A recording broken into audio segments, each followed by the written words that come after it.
안녕하세요. 요즘 무릎 통증 때문에 고생하시는 어르신분들, 오늘 제 얘기 좀 들어보세요. 무릎 아프면 당연히 연골부터 떠올리시죠? 관절약 먹어야 하나? 주사 맞아야 하나? 그런데 말입니다. 생각만큼 효과를 못 보시는 분들 분명 계실 거예요. 왜 그럴까요? 이유는 간단합니다. 시니어 무릎 통증, 단순히 연골만의 문제가 아니거든요. 혈액순환, 다리 힘, 그리고 아랫도리의 기능까지 이 모든 게 함께 약해지면서 나타나는 경우가 많다는 거죠. 그래서 옛날 어르신들은 무릎만 쳐다보지 않았어요. 무릎 아래, 그러니까 발부터 다스리는 약초들을 사용했죠. 그중 하나가 이름부터 심상치 않은 쇠무릎입니다. 쇠무릎? 이름이 좀 튼튼해 보이긴 하죠? 맞아요. 쇠무릎은요, 무릎 통증만 콕 집어서 공격하는 약초가 아니에요. 기운과 혈액을 아래로 쫙 끌어내려서 허리, 무릎, 다리까지 아주 그냥 싹 다 돌봐주는 역할을 해왔거든요. 그래서 계단 오르내리기가 힘들어지거나 다리에 힘이 쫙 빠지는 느낌, 이런 분들께 쇠무릎이 엄청 자주 언급된답니다. 물론 임신 중이거나 몸이 너무 약하신 분들은 전문가 상담 없이 드시면 안 돼요. 개인 차이가 있으며 증상이 심하신 경우 전문의 상담이 우선입니다. 자, 그럼 쇠무릎 궁금하시죠? 쇠무릎의 매력 지금부터 파헤쳐 봅시다. 현대 양리학적 관점에서 쇠무릎을 살펴보면 정말 놀라운 녀석입니다. 쇠무릎에는 우리 몸에 좋은 성분들이 가득하거든요. 몇 가지만 짚어볼게요. 사포닌. 쟤는 항염 효과가 있어서 염증을 잡아주고 혈류 개선에도 도움을 준대요. 마치 몸속 청소부 같네요. 에크디스테로이드. 얘는 근육 유지와 회복을 돕는데요. 어르신들, 근육 튼튼해야 오래오래 건강하고 행복한 삶이 있는 거 아시죠? 쇠무릎이 근육 친구들을 팍팍 밀어준답니다. 플라보노이드. 이 녀석은 항산화 작용을 해서 몸속 활성산소를 잡아줘요. 노화 방지에도 도움을 준다니 완전 좋아요. 연구 결과도 꽤 흥미로운데요. 쇠무릎은 염증 반응을 억제하고 관절 연골 손상 완화에 도움을 줄 가능성이 있다고 밝혀졌어요.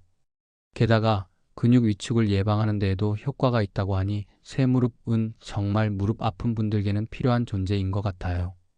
전문가들은 쇠무릎을 이렇게 평가한대요. 관절, 근육, 혈관을 동시에 고려한 복합 관리용 약초. 이 정도면 쇠무릎 믿고 먹어도 되겠죠? 쇠무릎 좋다는데 그래서 이걸 어떻게 먹어야 할까요? 자, 쇠무릎을 똑똑하게 활용하는 방법 지금부터 알려드릴게요. 첫 번째, 쇠무릎차. 쇠무릎 뿌리를 말린 걸 사용하는데요. 5g 내지 10g 정도를 물 1리터에 넣고 20분에서 30분 정도 달여서 하루에 3잔 내지 5잔 정도 마시면 된답니다. 부담 없이 꾸준히 먹을 수 있다는 게 장점이죠. 마치 숭늉처럼 편안하게 마실 수 있겠네요. 두 번째, 다른 약초와 배합하기. 쇠무릎은 단독으로 먹는 것보다 다른 약초들과 함께 먹으면 훨씬 효과가 좋대요. 예를 들어 허리랑 무릎 강화에는 두충, 관절 통증 완화에는 독활, 기력 보충에는 황기. 오늘 쇠무릎에 대해 많은 걸 알아봤는데요. 그런데 여기서 꼭 아셔야 할 중요한 차이점이 있습니다. 같은 우슬이라 불리지만 한국산 쇠무릎과 중국산 우슬은 엄연히 다른 종입니다. 한국산은 토우슬 또는 쇠무릎이라 부르며 학명은 아키란테스 자포니카입니다. 중국산은 회우슬 또는 천우슬이라 부르며 학명은 아키란테스 비덴타타입니다. 주로 중국 하남성 회경 지역에서 재배됩니다. 형태적으로도 차이가 있습니다. 한국산 쇠무릎은 뿌리가 더 가늘고 질기며 중국산 회우슬은 뿌리가 더 굵고 육질이 부드럽습니다. 전통 한의학에서는 두 종류의 효능에도 차이를 두었습니다. 정리하면 한국산 쇠무릎은 뼈와 관절, 근육에 더 특화되어 있고 중국산 회우슬은 혈액순환과 간신장 보양에 더 초점이 맞춰져 있습니다. 따라서 무릎, 허리 등 관절과 근육 건강이 목표라면 한국산 쇠무릎이 더 적합할 수 있습니다. 그렇다면 쇠무릎은 우리 몸에 어떻게 작용할까요? 한의학에서는 쇠무릎을 하초를 다스리는 대표 약재로 분류합니다. 하초란 배꼽 아래, 즉 허리부터 다리까지의 하반신을 말합니다. 첫째, 강근골 근육과 뼈를 튼튼하게 합니다. 둘째, 서근안락 굳어진 근육과 경락을 풀어주고 소통시킵니다. 셋째, 보강신간과 신장의 기능을 보강합니다. 한의학에서 가는 근육을 신장은 뼈를 주관한다고 봅니다. 넷째, 이뇨 작용과 부기 완화에도 도움을 줍니다. 다리가 잘 붙는 분들께 도움이 될 수 있습니다. 다섯째, 하반신의 혈액순환을 개선합니다. 이로 인해 피가 아래로 잘 내려간다고 표현하기도 합니다. 현대 연구에서도 쇠무릎에 함유된 사포닌, 베타인, 올레아놀산 등의 성분이 항염증, 관절 보호 효과가 있다는 보고들이 있습니다. 그렇다면 왜 특히 어르신들께 쇠무릎이 좋을까요? 첫째, 나이가 들면 자연스럽게 관절의 연골이 닳고 뼈가 약해집니다. 쇠무릎은 이러한 퇴행성 변화에 대응하는 전통 약재입니다. 둘째, 60대 이후에는 매년 근육량이 1% 내지 2%씩 감소합니다. 쇠무릎의 강근 작용이 도움이 될 수 있습니다.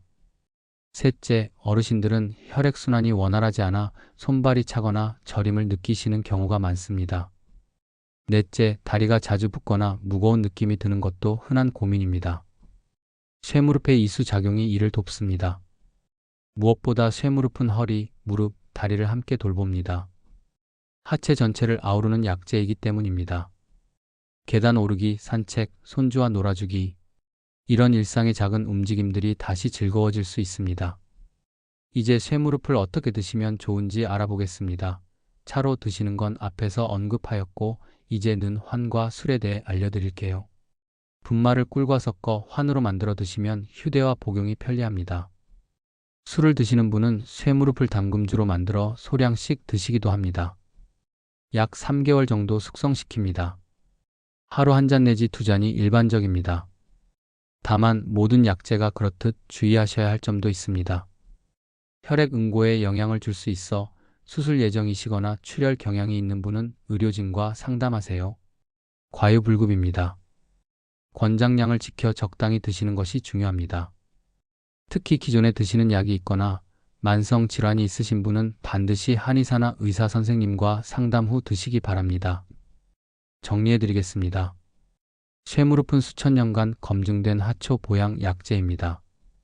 한국산 쇠무릎은 특히 근골, 관절 건강에 특화되어 있습니다. 계단이 두려워지고 다리에 힘이 빠지는 느낌. 이제 혼자 고민하지 마시고 옛분들이 남겨주신 지혜를 활용해 보시기 바랍니다.